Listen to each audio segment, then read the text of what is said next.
Welcome everyone to this afternoon's session of the Monash Sustainable Development Institute Research Seminar Series. My name is Cameron Allen, for those who don't know me. I'm a research fellow at MSDI, and I'd like to start by acknowledging the people of the Kulin Nations on whose land the Monash campuses are located in Melbourne. And I'd also like to acknowledge the Turrbal and Yagara peoples on whose lands I'm located here in Brisbane and pay my respects to their elders past and present. So as you know, the MSDI Research Seminar Series aims to foster interdisciplinary conversations on the grand sustainable development challenges of our time. And for today's session, I have the pleasure of introducing Lorenz Keysser, who's joining us from Switzerland. So Lorenz is a PhD candidate in ecological economics at the Institute of Geography and Sustainability at the University of Lausanne. Lorenz has an interest in research areas such as climate justice, post-growth and degrowth, and plural economics. He's already published some pretty impressive research on various aspects of degrowth, including several important papers on modeling degrowth scenarios. For example, his paper in 2021 in Nature Communications identified an important gap in global climate modeling projections, which all assume that continued GDP growth and use pretty speculative assumptions on technological change in order to reach climate targets. So his research found that degrowth scenarios could play a really critical role in increasing the feasibility of a 1.5 degrees Celsius target. But obviously, substantial challenges still remain in terms of the political feasibility of degrowth pathways.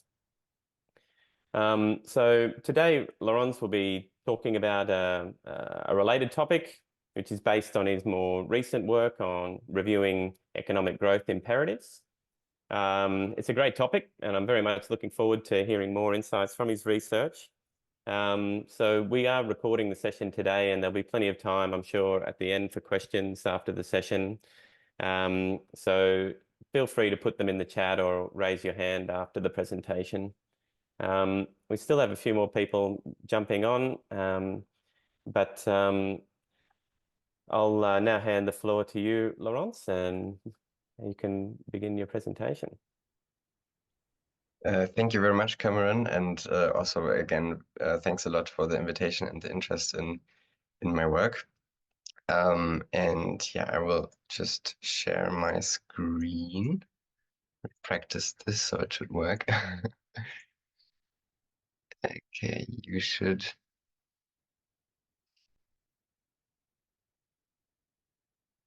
now see my presentation screen. Cool. So I'm really happy to be here with you today. I'm gonna present a bit more about my more recent work, as Cameron has said already. I originally came a bit from environmental natural science towards environmental policy, and then had the pleasure and luck to work with Professor Manfred Jensen in Sydney on these degrowth modeling studies. And now I'm shifting a bit back to a different topic, to more like economic theory, to kind of look more on what actually stands in the way of a degrowth transition, what precise changes do we need in the economic system to make it real, to make degrowth happening without harming well-being of people.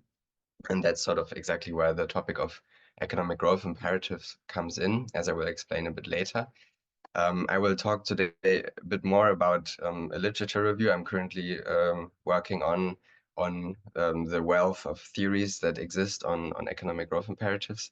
I originally planned to also talk a bit more about critique of existing theories, but unfortunately during the last 2 weeks, due to unforeseen events, I could not flesh that out as much as I would have liked.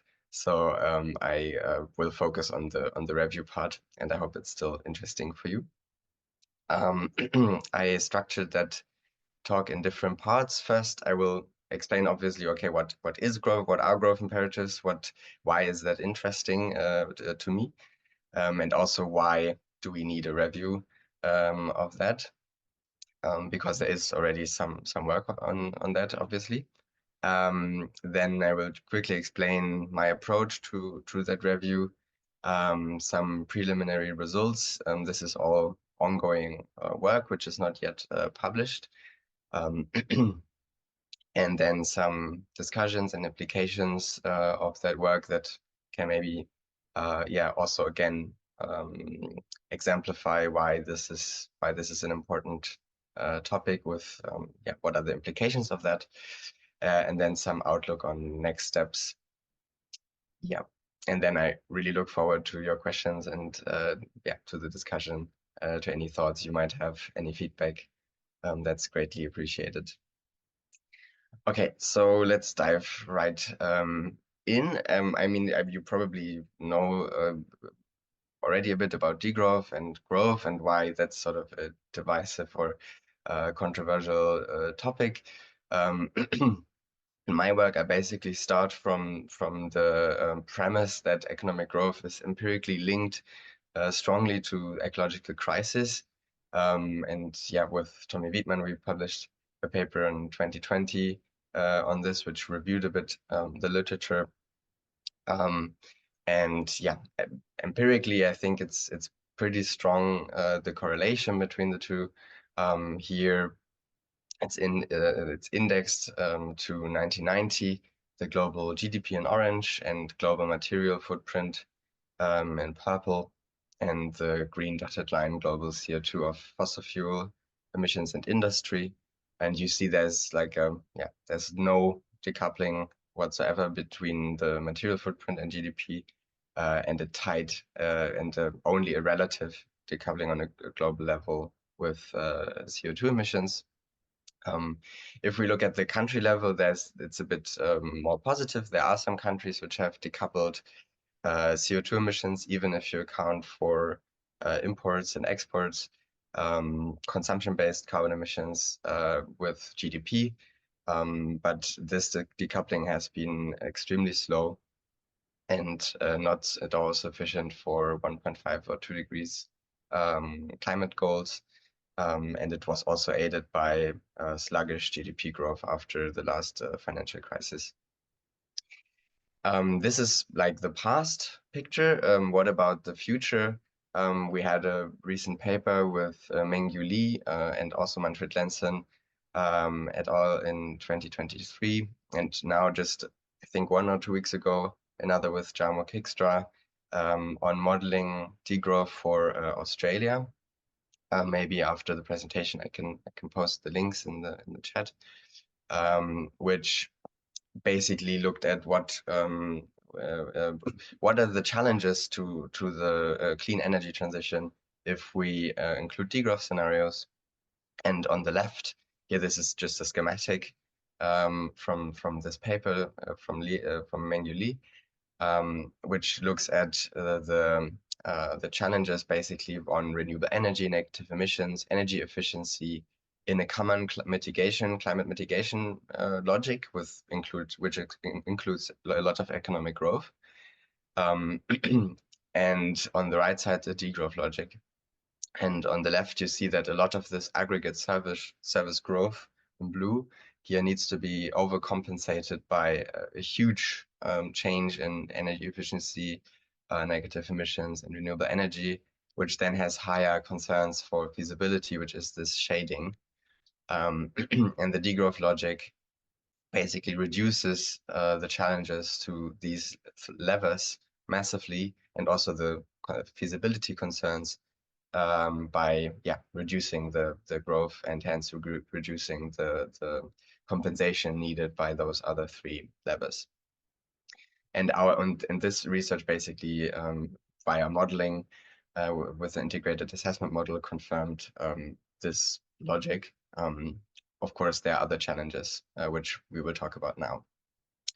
So why growth imperatives? Why, if we know this, that growth makes these things harder, why haven't we changed course? Because currently we know that if we would do the necessary things and do the necessary environmental measures, then following degrowth logic, GDP would decline. and generally one would say, okay, that's not a problem, but empirically we know that at least in the past here with the financial crisis, 2008, 2009, in the EU, this led to a strong decline in employment, which is obviously a huge problem for many people who lose their livelihoods. Similarly, in the US, here in gray, this is the time where there was a GDP reduction of more than 0.03%. And then in red, the unemployment rate, which every time we had this decline in GDP, there was a spike in unemployment. And that's one aspect that once we have no growth, there's negative social consequences, right? There are people suffering, people losing their livelihoods. And this is also what people define as growth imperatives. I usually differentiate between like a macroeconomic and a microeconomic view on this, and the macro growth imperative can be defined following Karl and Furrow as mechanisms which cause, quote, the need for society to grow its economy in real GDP terms, to be socially and politically stable, and in this sense also to have a to maintain the well-being of the populace.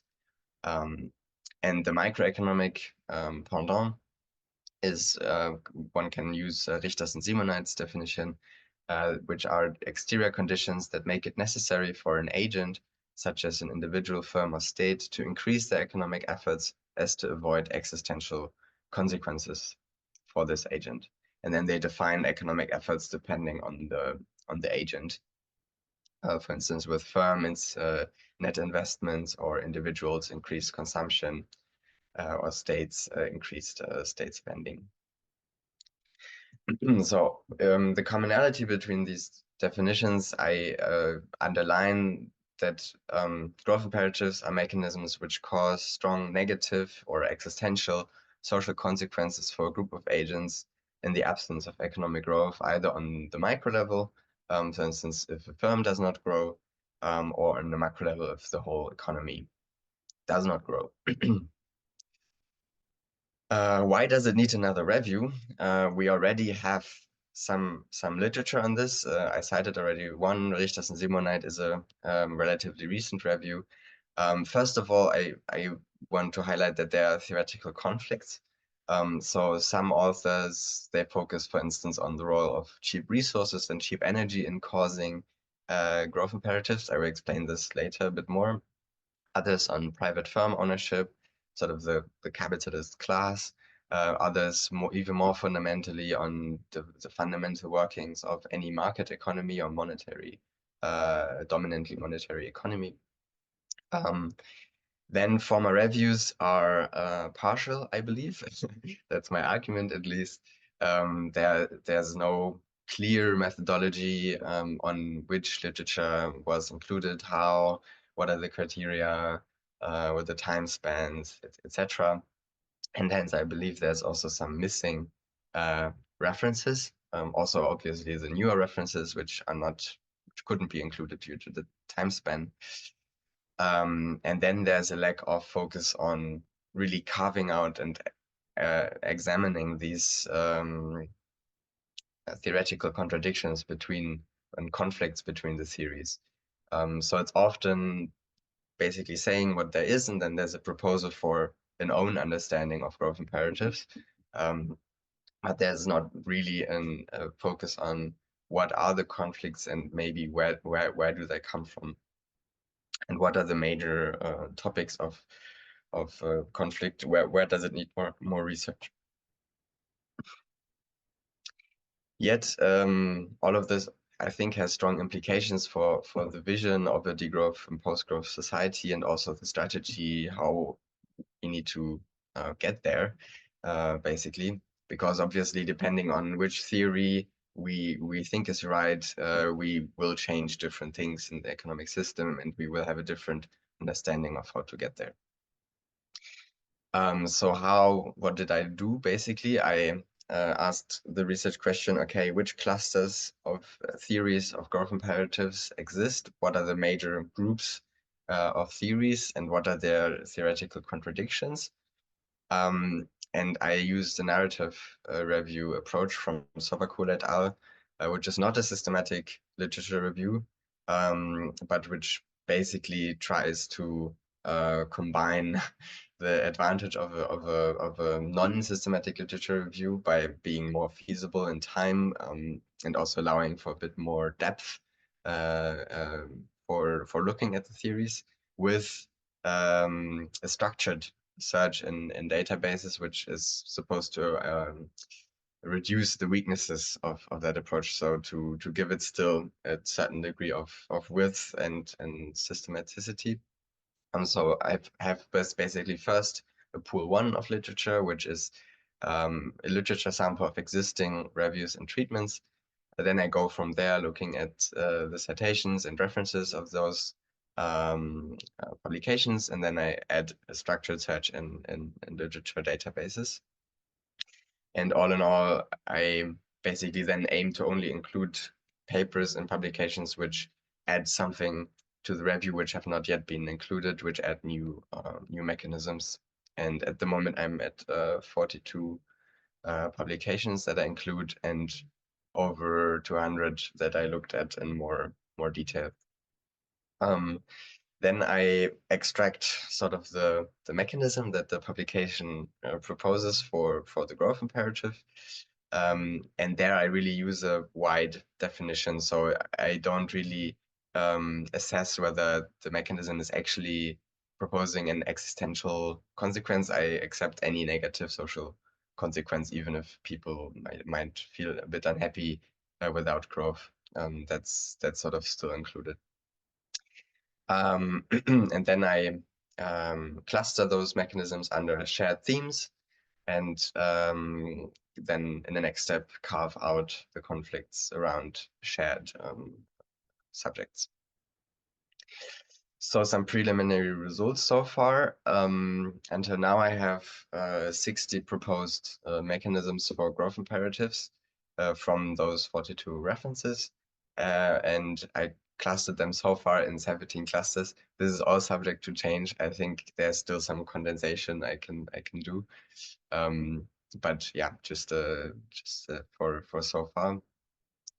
And this is basically how this looks like. It's a huge table with lots of categories, lots of quotes and citations. Yeah, and that's basically how this looks like. Some clusters so far, and I will explain some of the mechanisms more depth just now. So the biggest cluster so far is the working time, labor saving, technological change nexus so far, which basically focuses on there being some incentives in the economic system for labor saving technological change. So for instance, firms investing in machinery and yeah, robots to replace human labor time with energy and resource use, basically, which in the absence of growth causes unemployment because yeah, labor is constantly replaced by machines and workers are let off. Another mechanism there is that this then in turn threatens the welfare state financing. So with more unemployment, obviously there's less taxation coming in, but also more expenditure for social security net. Then there's advantages of firm size, which is more of a microeconomic view. That, for instance, if firms can't achieve economies of scale, which require net investments or growth, then they are less competitive than other firms, and they go bankrupt. Also, that bigger firms have a higher degree of financial independence and security, and hence, yeah, are more competitive with others. So there's a strong incentive or like an imperative to basically grow if you don't want to become bankrupt. Then another one is economic class, which is a bit what I said before, like focus on capitalist structures.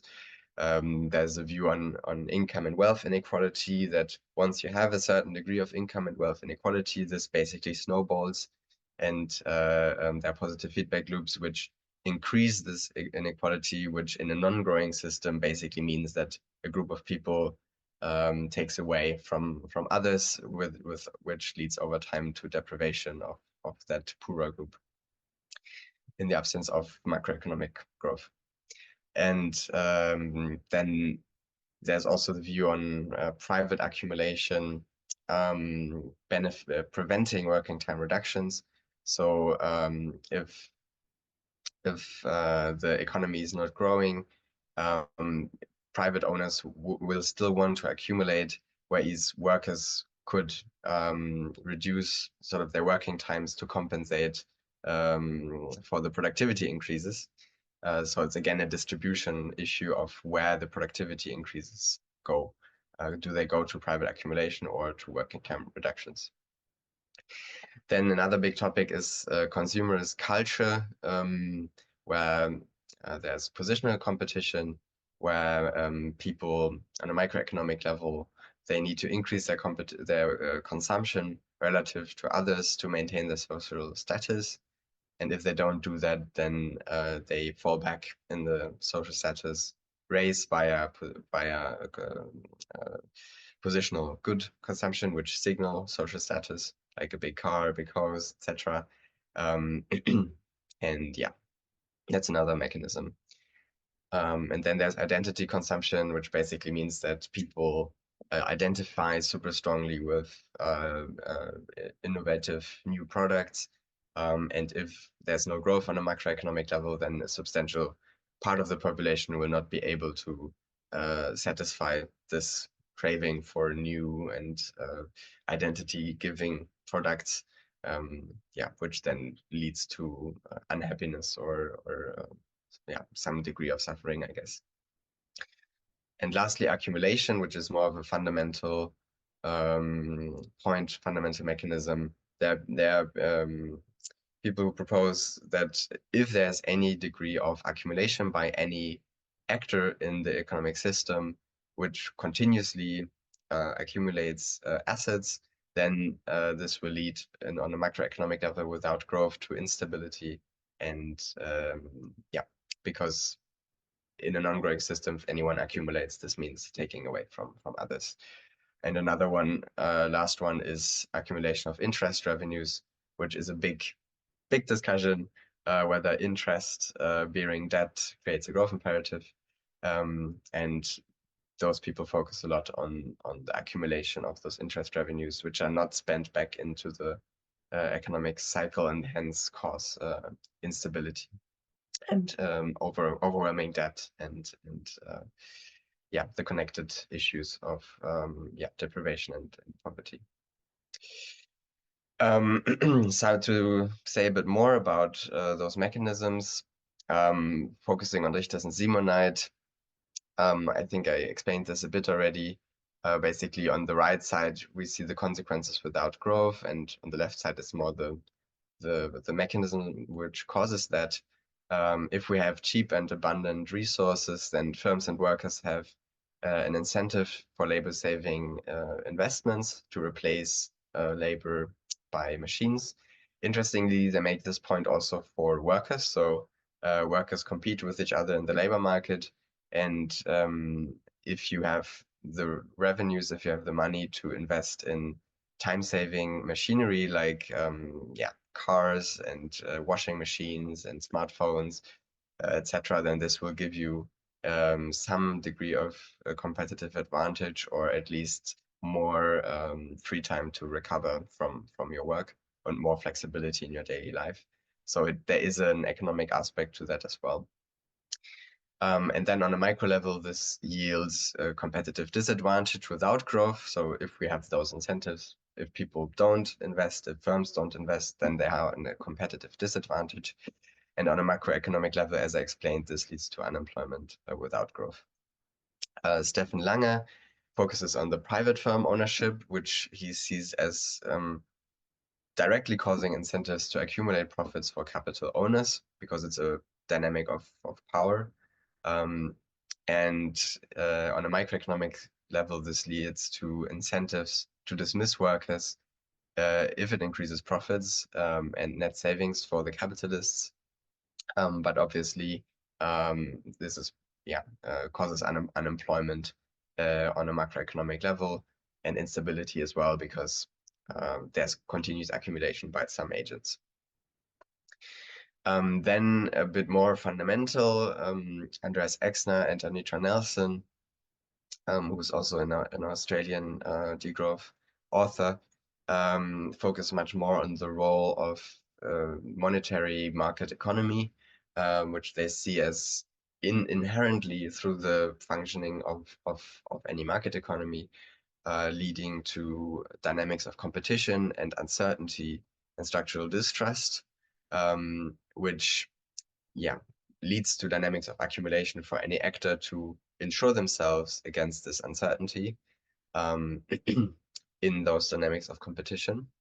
And on a microeconomic level, this then leads to increased exploitation without growth, because you want to still keep on accumulating, but you can only do that on the backs of someone else.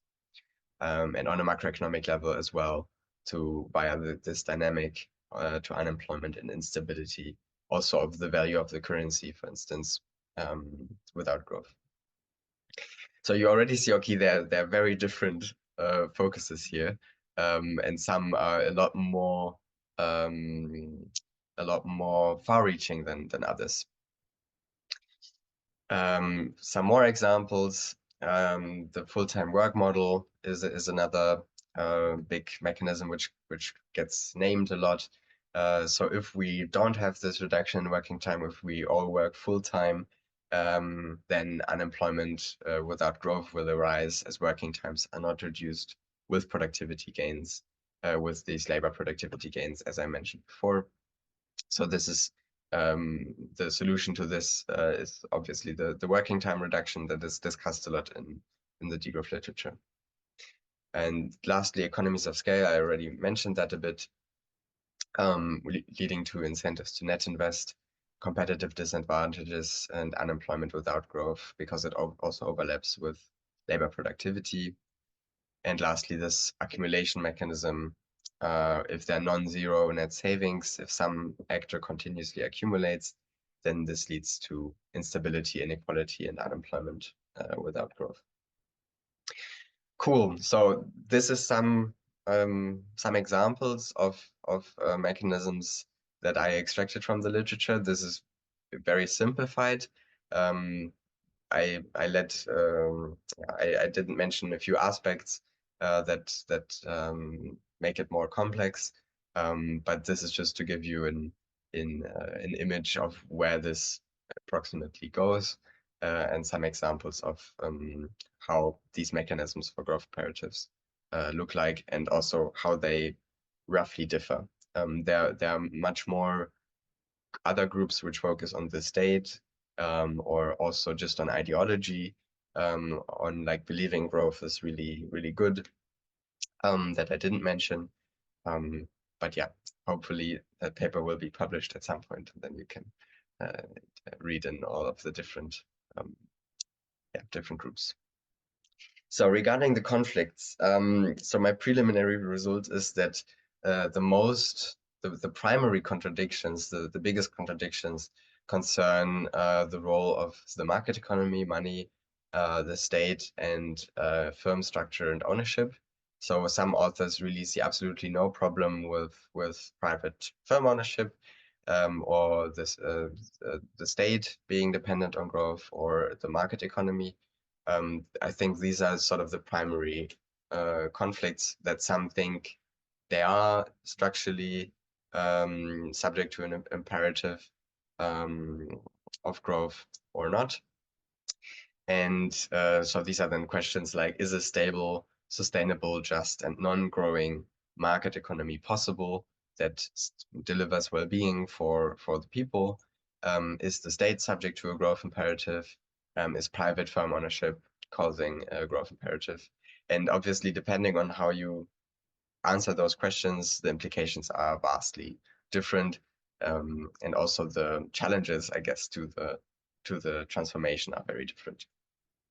So this is shortly shown here in differing visions of an economy without growth imperatives. So for instance, Richters and Simonite, they focusing on this cheap resources and energy, as I explained.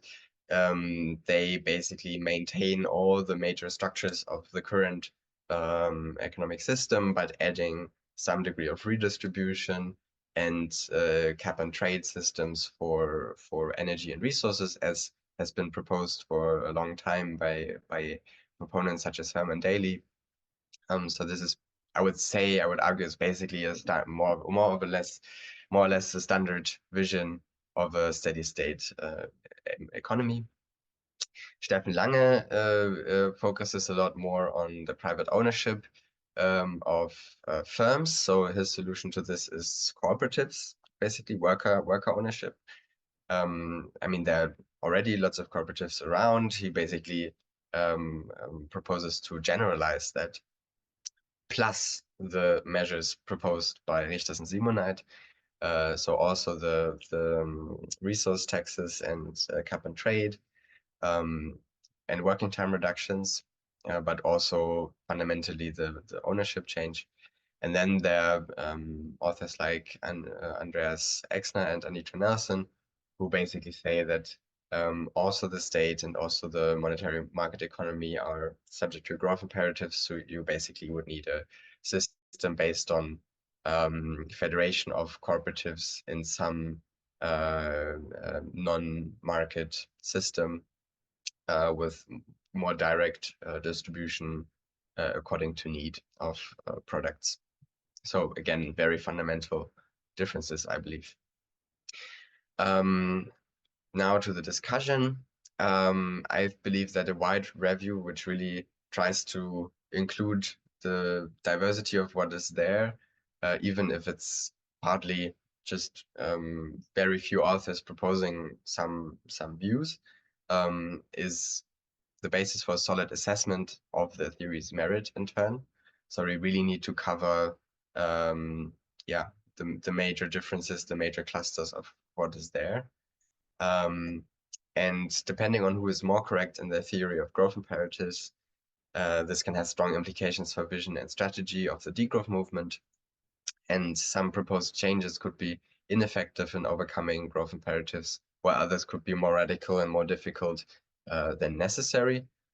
So for instance, if we aim for introducing or making cooperatives, worker cooperatives, dominant within the market economy, this could be ineffective, insufficient, if they still need to accumulate to survive in the face of market competition, for instance.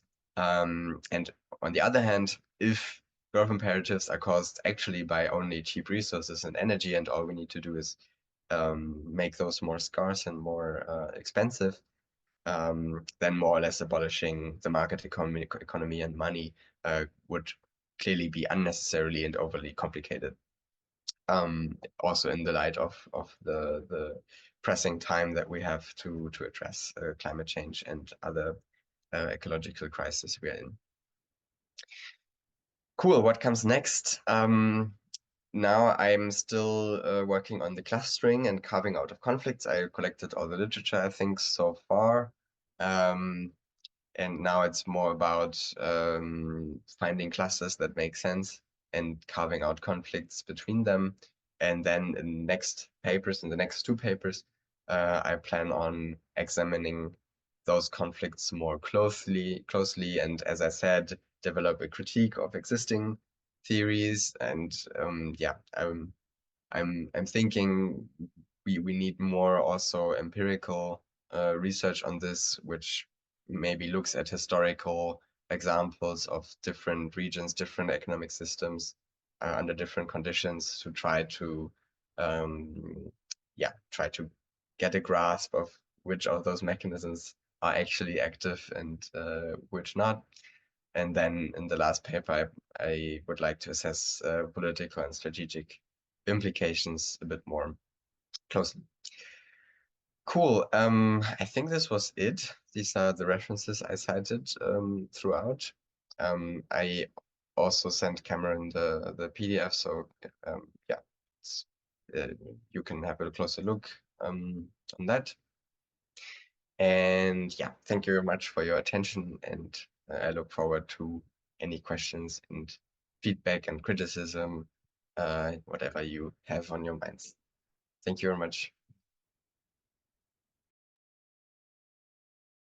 Well, thank you very much, Laurence. That was a really interesting presentation and interesting lens you've used there to look at these different mechanisms and the different visions. I'll probably open the floor now to see if we have any questions. If people want to maybe raise their hand, or you can put questions in the chat. I also have a question as well. Shirin, I think that was a hand raised. Please go ahead. Yeah, sure. Thanks. Thanks, Lawrence. That was a really interesting topic that you're really unpacking. I guess it's maybe two questions. One is, in simple terms for people, the audience here, many of whom are not economists and also not really probably familiar with degrowth and post-growth concepts. Can you speak a little bit to the kind of nuances and differences between degrowth versus post-growth? Are they just simply two different languages for the same thing, or are we really talking about some substantial differences between them? And then off the back of that elaboration, I was actually curious to go back to the point that you made really early on in your presentation, and you came back to it at the very end, where you basically talked about the political appetite for this concept, which I think it is very closely linked to the societal appetite as well on this concept, at least in democratic settings. That's what you think.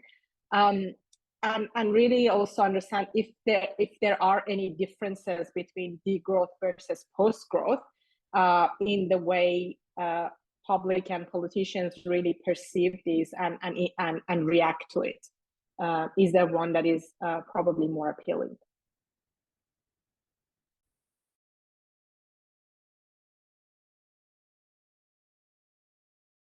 Okay, thank you so much for this questions. On the first question, the differences between degrowth and post-growth, I think there are different approaches to answering that question. The one I usually say is that degrowth is a bit more concrete and also a bit more radical, or radical in the sense of being more explicitly anti-capitalist. Usually, I mean, it's both terms signify quite broad camps, which are partly very heterogeneous. But in tendency, I would say that degrowth proponents are more explicitly anti-capitalist. So they question a lot more private ownership of the means of production. Whereas post-growth is a broader term, which leaves the contours of the post-growth society a bit more open and encompasses more different strands of these theories, for instance, steady-state economics or donut economics, which are partly quite skeptical of degrowth strands and proponents. So post-growth is overall, I would say, more tied to maintaining the currently dominant social institutions of market economy, the state, private ownership, and working through established channels of political parties, NGOs, think tanks, etc., whereas degrowth focuses more, I would generally say, on social movements that are linked to the workers' labor movement, but also climate movement, etc. So I think there's a bit of a difference in focus there, and also extent. So yeah, usually I tend to use post-growth as a bigger umbrella term to encompass degrowth and steady-state economics and donut economics and so on. But you can also use post-growth really meaning less radical approaches to this question than degrowth. And this is also linked, I think, to your second question on the political societal appetite. I think so far there has been, if we, for instance, look at the popularity of donut economics, it's I think it has a lot more. It has a much easier time to connect to politicians or entrepreneurs, businesses, because it doesn't propose a fundamental change of how things are done. So I think this explains why, for instance, donut economics. I mean, there are governments subscribing to it, or like at least saying that they want to follow this framework. Or also my University of Lausanne has adopted the donut framework, and I think that's also explained by it being less radical, or the changes it proposes are less explicit and less far-reaching than degrowth. And degrowth instead focuses more, I think, is more popular in activist circles, where I think many degrowthers are pretty aware that degrowth as such will probably not be the guiding light of the next big social movement, but it's usually thought to inform it and to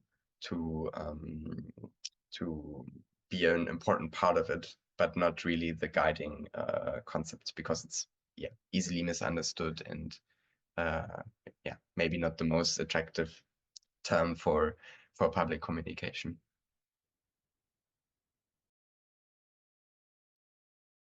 Please go ahead, Rob. Sorry, I'm on an iPad. I had to figure out where the unmute button is. Thanks, Lorenz. That was really, really interesting. And it's been a while since I was reading something on degrowth, but I've been reading a little bit from Tim Jackson's work initially, but also from Jeroen van den Berg a while ago. And he's been one of his critiques on as I understand it, on the notion of degrowth is that it actually might reinforce the problem in the sense that it continues to have a focus on GDP as a key measurement of progress. So he calls for, so he's not a proponent of green growth or of degrowth, but he says we need to have what he calls a growth. But it basically refers to all these initiatives that we now see quite in different countries in terms of having a much broader measurement of what progress is, moving beyond GDP as the measurement of progress.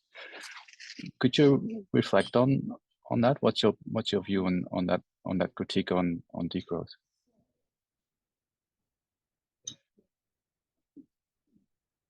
Thanks a lot for that question. Yes, so there has been it's a long-standing debate, and there are also papers published on that, and I think Giorgio Calli's explicitly replied to the proposals of a growth, and so yeah, it's a complicated debate. I personally think that the focus, I personally really like the term degrowth, at least for academic and activist circles, because it really points to growth and the focus on growth as a problem. It really puts it front and center. So it's in this sense, I think linguistically you could argue, okay, degrowth makes you still think of growth and not of, for instance, a well-being economy. So it's could be thought to reinforce that frame in your head.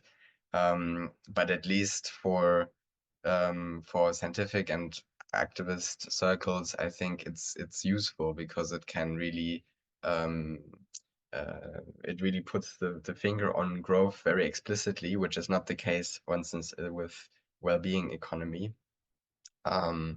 and it's I think hence it's a more direct approach to really questioning growth and moving beyond it than A growth is, because A growth, I mean, there was also Serge Latouche proposing A growth, but he meant it as a very active getting rid of growth, which is often not so much the case with A growth proponents nowadays, who basically say, okay, we just ignore growth, and then we focus on the right environmental and social measures, and then we will go in the right direction.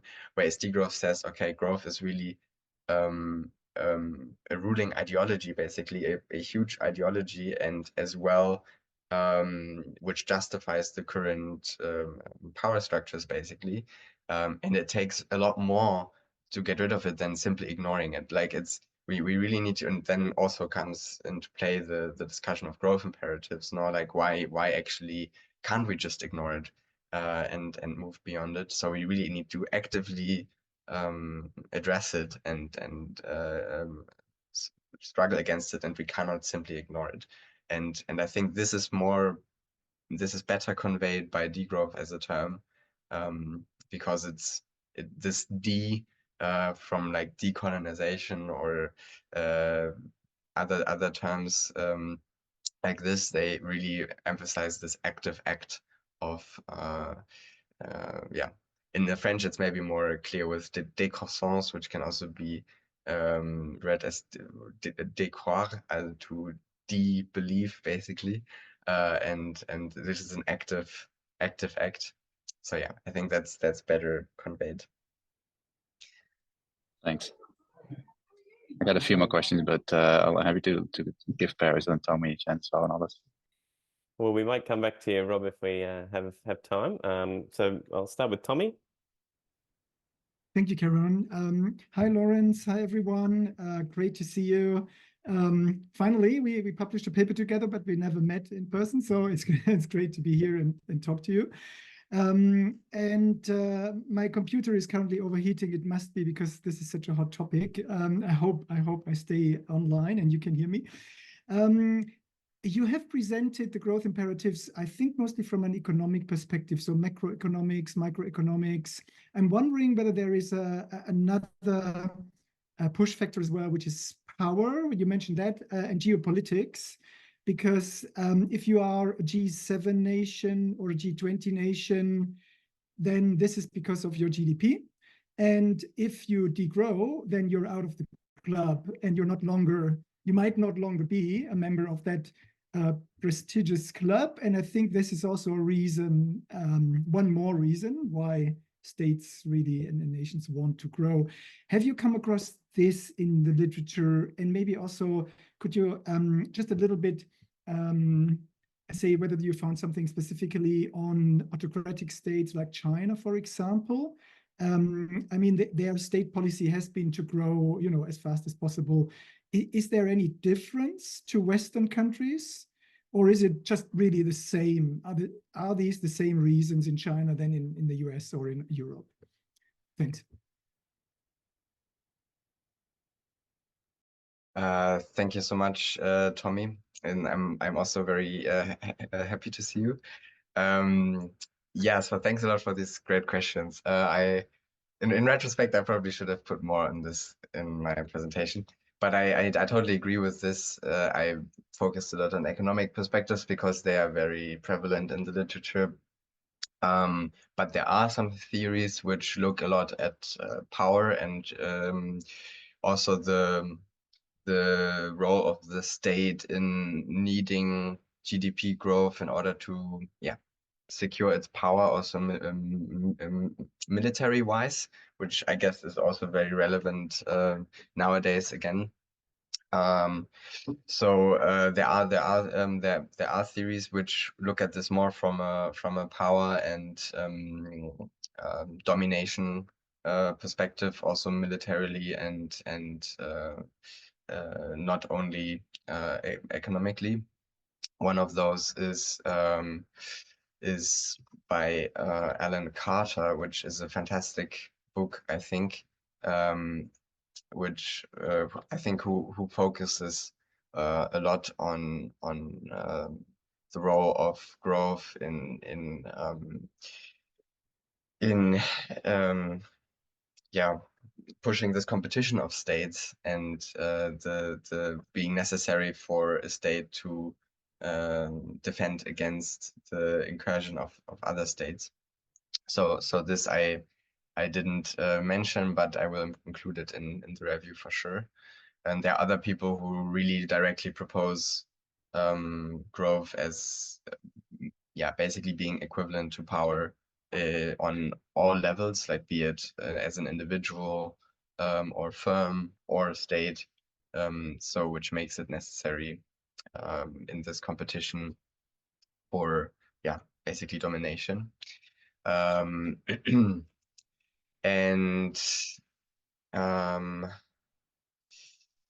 yeah, does this answer your question, or there was another aspect, right? I didn't make the note. Yeah, no, that's good, and it makes sense. Unfortunately, it makes sense. Yeah. Whether there is Oh, any China, yeah. difference between East and West, or autocratic and democratic. Yeah, sorry. Yeah, there is also some interesting work on China. Maybe I find it right now. But I totally agree with you that that there are not the same mechanisms necessarily. I mean, China has a very strong competitive market sector, which has similar dynamics to I think Western capitalist countries. And then there's a very strong state-controlled sector.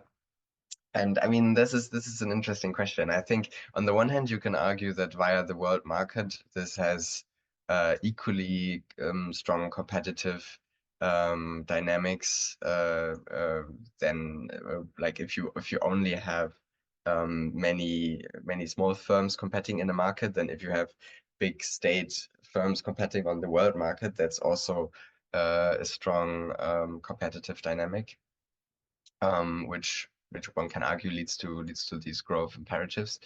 But there's also other proposals that focus on internal structures of the communist ruling party, because also there, like the growth of the region that a certain bureaucrat controls, again, gives them a lot of, resources and power within the party to climb up the ranks and gain personal advantages by that. So I also think that you can argue that the internal structure of those very hierarchical, very hierarchical party structure of the communist ruling party gives it also a certain growth imperative, because the resources you gain via growth, they are central to in this internal game of climbing up the ladder of the ruling party and gaining the personal advantage, or being dominated by more successful, more successful, stronger growing regions and bureaucrats. So that's a very interesting perspective, I think, as well. And there's a paper on this by Richard Smith, which looks a bit more on the question of China. Can be interesting, I think, to look at. Thanks. Okay. And Perhaps, I definitely agree. Yeah, sorry. Sorry, Lawrence. We've No, I only got definitely a agree few with. minutes left, so I thought we'll move to the next question before we. Yeah, no, that's good. Thank you for the very interesting presentation. I was wondering if you could speak a little bit more about the evidence for the mechanisms and whether are they mutually exclusive or complementary? What kinds of evidence support the growth imperative mechanisms? And maybe this might be too much of a simplified question, but which actors do these mechanisms kind of matter to, which you touched on a little bit regarding state actors and the group of seven, etc. But they're just a few questions I had, if you have any thoughts. Thank you so much for this great question. I think it's a very difficult one with regarding to the evidence. So, I mean, I think the basic problem is that we don't have enough we don't have enough data. I mean, that's so common in science. But I would say many of them are not mutually exclusive. Some can be active at the same time. But there are also some I mean, I guess it depends how you look at the theories. I mean, some proponents really think some are not active and some are active. So, for instance, Richard Simonite, which is an example I just worked with a lot. They really focus on this role of the cheap resources and energy, and they really think, for instance, there's no growth imperative in the state otherwise. There's no growth imperative in any market economy otherwise. It's just this sort of cheap resources and then some other things like meritocracy and some other social norms.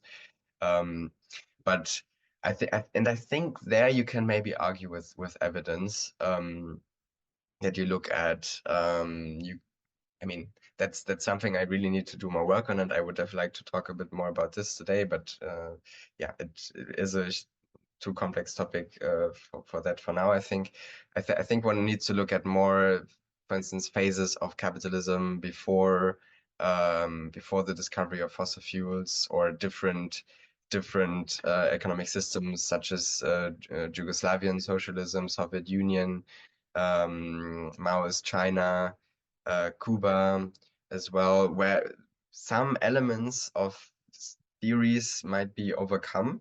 But then you can still look at how those systems behaved without growth, whether there was suffering going on, and then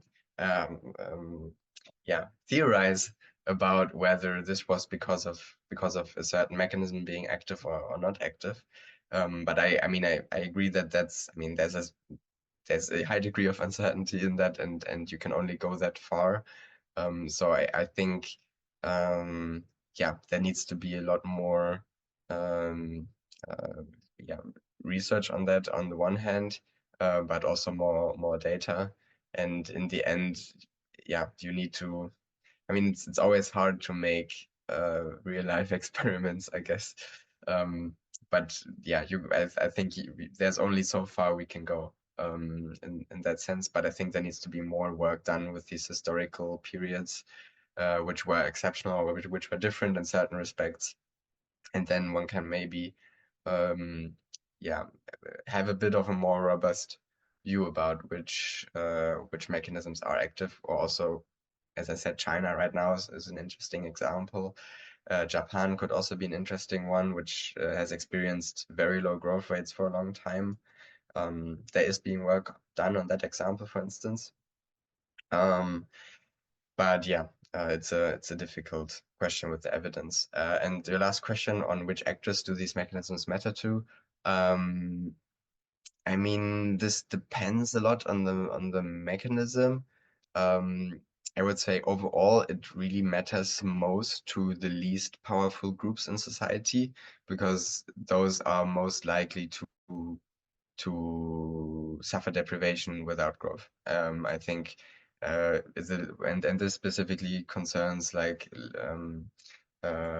people with less strong education, which can, for instance, more easily be replaced by automation and stuff. And so I think this is a large group of people, which is affected by negative consequences without growth. Otherwise, it's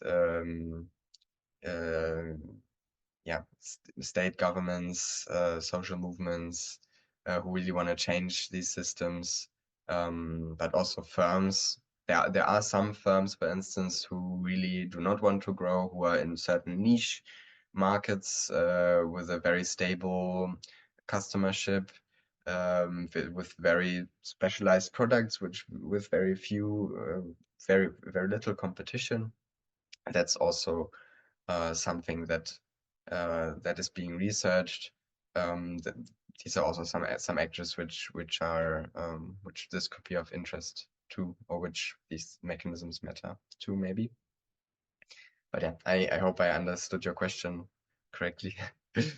Yes, thank you. Well, thanks very much, Lorenz, and thanks everyone for joining today. It's just after 5, so I think we'll wrap it up there. But yeah, it was a really interesting session, Lorenz, and I'll definitely circle back to you with some other questions that I had, particularly around, you know, if we have this key trade-off, I think, here between, you know, the environmental benefits of degrowth and the unemployment livelihood outcomes of degrowth. You know, what can be done to manage or address that trade-off? And I know that degrowth has a range of policy proposals as well, and sort of designed to manage that tension. So I'd be interested in following up with you at some point on that. But thanks again. Thanks everyone for joining, and have a great day/evening. Thanks a lot. And yeah, you can just drop me an email with all your questions. And, yeah.